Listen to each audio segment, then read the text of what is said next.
You are holding a classified report from September 12th, 1952, and your obsession with these smudged ink lines is destroying your grip on reality. I've spent 20 years as a cognitive psychologist watching brilliant minds vanish into the rabbit hole of government redactions. You think that redacted stamp hides a secret about our place in the universe, but you are wrong. The real danger isn't what's behind the black ink, it's the psychological trap you've built for yourself. Because the reality is far more terrifyingly mundane. Your brain is a pattern recognition machine that has been running on the same hardware for 100,000 years. It doesn't like silence. It doesn't like ambiguity. When you see a blurry shape in the sky or a blacked out line on a page, your mind leaps to fill the void. This is not a search for truth. This is a survival mechanism. You were not designed to process the cold, bureaucratic grind of archival research. You were designed to detect predators in the tall grass. So, when a grainy photo of a saucer shaped object appears on your screen, your heart rate spikes. Your cortisol levels elevate. You feel a thrill.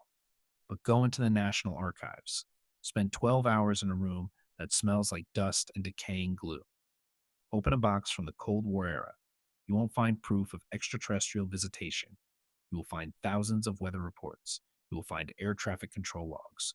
You will find administrative complaints about missing staples and broken typewriters. You will find the truth. And it is incredibly boring. The UFO syndrome, as we call it, is a modern form of alchemy. You are trying to turn leading administrative failures into gold plated cosmic secrets. Consider the 1947 Roswell incident. It began with a press release about a flying disc. It ended with a weather balloon used for Project Mogul, a program designed to detect Soviet nuclear tests. The mystery was the artifact of a secret operation. The reality was a mundane piece of physics. But people don't want to hear about balloon fabric. They want to hear about bodies in metallic chambers. They want the narrative that gives their life a sense of cosmic significance. Why? Because the world is getting smaller. The complexities of global finance, climate migration, and localized infrastructure failures are too vast for one human mind to contain. It is easier to believe in a shadowy cabal hiding aliens in a desert base than it is to acknowledge that our civilization is a fragile, chaotic network held together by thin threads of logic.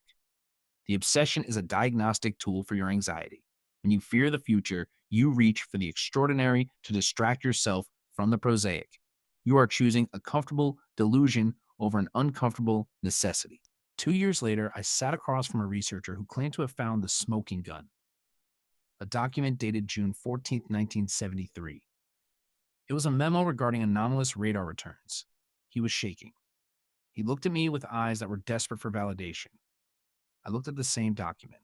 I saw the provenance. It was a standard query regarding calibration errors in radar arrays that had been serviced the week before. The administrative trail was clear. The error was a simple software glitch. He didn't want to hear it. He stood up, folded the printout, and told me I was part of the cover up. That is the second rule of the game. Proximity to the truth is often seen as a betrayal by those who are in love with the lie. Why do we do this to ourselves? Humans possess a specific cognitive bias known as confirmation bias. We seek out information that reinforces our existing worldview, and we aggressively filter out anything that contradicts it. If you believe that the government is hiding secret technology, every bird, every drone, and every lens flare is evidence for your case. If you believe the truth is just a boring report on weather patterns, you see the same objects as simple optical phenomena. The data does not change. Your perspective does, and that perspective is entirely subjective. Let's talk about the archival reality. It is a slow, quiet, and deeply lonely process. You sit in a climate controlled room. You wear white cotton gloves. You turn the pages of a folder that has not been touched in 70 years. There is no soundtrack. There is no conspiracy. There is only the hum of the ventilation system and the smell of parchment.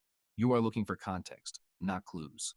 You are tracking the movement of information through a system that is fundamentally flawed by human error.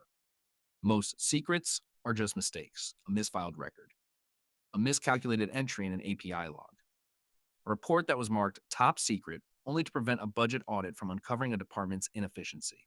We are currently living in a period of intense public focus on unidentified anomalous phenomena. The legislative discussions are real. The airspace sovereignty concerns are legitimate. But the public conversation has been hijacked by the need for a spectacle. We talk about the military encounters of 2004 or 2015. We discuss the footage captured by the Navy's sensors. We ignore the fact that engineering requires constraints. We ignore the reality that sensors have limitations.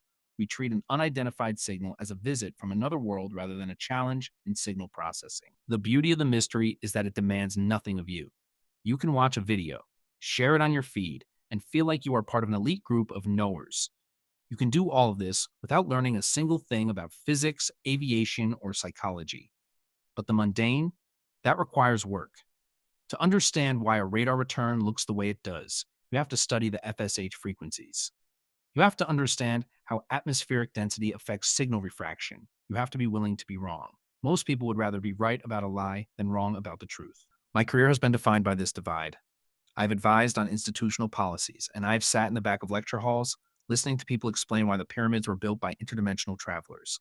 I do not hate them for it. I recognize the impulse. It is the same impulse that led early humanity to create myths to explain the movement of the sun. It is a human requirement to impose a narrative on a silent, indifferent universe. But we are adults now. We have tools. We have the CEO level oversight of institutions. We have the scientific method. We have no excuse for choosing myth over the evidence sitting right in front of us. The next time you find yourself drawn to a leaked document or a blurry video, stop. Ask yourself what you are looking for. Are you looking for evidence of the extraordinary? Or are you looking for an escape from the responsibility of living in a complex empirical world? The mundane is not the enemy. The mundane is the building block of reality.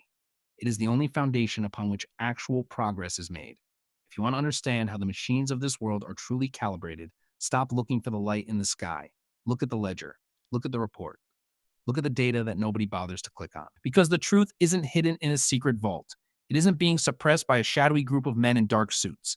It is hidden in plain sight, buried under layers of mundane administrative work that most people are too impatient to read. The mystery you crave is a cage. The truth you fear is the only way out. So, if you want to understand how the machines are actually built, you know what to do. Put down the phone, pick up the record, and start reading the fine print. It might just be the most fascinating thing you ever discover.